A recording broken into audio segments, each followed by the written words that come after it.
Bonjour Jean-David. Bonjour Anan, enchanté d'être en votre compagnie. Ça va? Merci infiniment. Good morning, Jean-David. Bonjour Jean-David, comment allez-vous? Merci infiniment. It's good to see you and to C'est have you bien with de us vous avoir today. sur le Oui, plateau. je suis également enchanté d'être en votre compagnie. Alors, de quoi parlons-nous ce matin dans la chronique business? Oui, Anan, nous allons parler aujourd'hui de la polémique sur l'instauration du péage sur la route nationale numéro 1 entre Brazzaville et Pointe-Noire. Madame, Monsieur, bonjour. C'est officiel depuis le 28 février dernier au Congo. Le péage est désormais effectif sur la route nationale numéro 1 entre Brazzaville et Pointe-Noire sur 511 km. L'annonce a été suivie d'une campagne de communication. Les usagers et transporteurs routiers doivent payer les sommes comprises entre 1 500 francs CFA, un peu plus de 2 euros pour les véhicules légers, et 40 000 francs CFA, près de 60 euros pour les poids lourds. Dans un premier temps, les tarifs de lancement ont été réduits de 50%. L'objectif affiché par les autorités qui ont concédé la gestion du péage routier à la compagnie des routes, à la Congolaise des routes, une société concessionnaire congolaise de droit privé, et entre autres l'amélioration des services déjà existants, l'entretien permanent des infrastructures pour optimiser et maximiser la sécurité de tous les usagers de la route.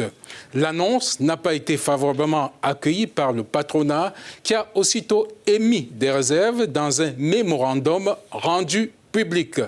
Unicongo soutient en effet que la taxation du péage sur la nationale numéro 1 entre Brazzaville et Pointe-Noire est de loin supérieure au prix pratiqué dans les autres pays d'Afrique centrale et de l'Ouest.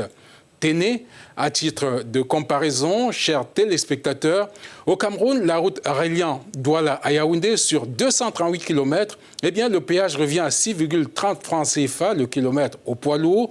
En Côte d'Ivoire, l'axe Abidjan-Yamoussoukro, c'est 240 km et ça revient à 41,67 francs le kilomètre aux camionneurs. Au Sénégal, la route de 690 km entre Dakar et Kidira coûte 50,75 francs le kilomètre au poids lourd.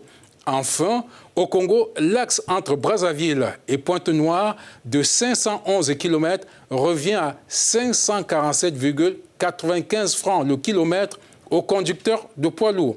Voilà donc l'argumentaire des patrons congolais.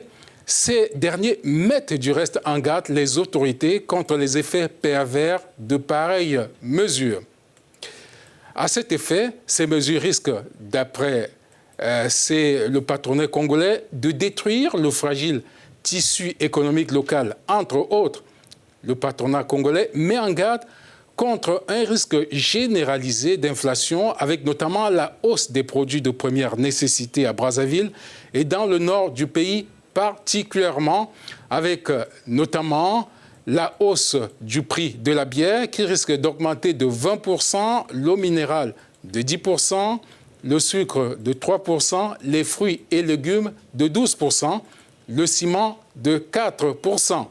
Peut-être faudrait-il renforcer le dialogue entre l'administration congolaise et le secteur privé pour une meilleure approche. Voilà, Madame, Monsieur, c'est tout pour cette chronique business. Merci à l'équipe technico-artistique pour sa réalisation. À vous, Madame. Merci beaucoup, Thank you very Jean-David. Je vous en prie.